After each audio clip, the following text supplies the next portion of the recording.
अस्सलामुअलैकुम वरहमतुल्लाहि वबरकातुहू।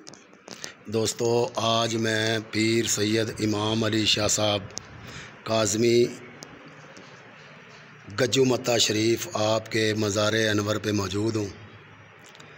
माशाल्लाह जी, ये बड़ी रूहानी शख्सियत थे।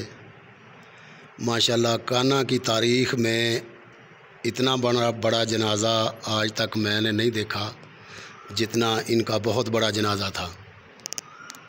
ये गज्जुमत्ता गांव के कब्रिस्तान में मौजूद है। माशाल्लाह बड़ा ख़ूबसूरत मज़ार अनवर बना हुआ है। ये पीर इमाम अली शाह साहब का मज़ार अनवर है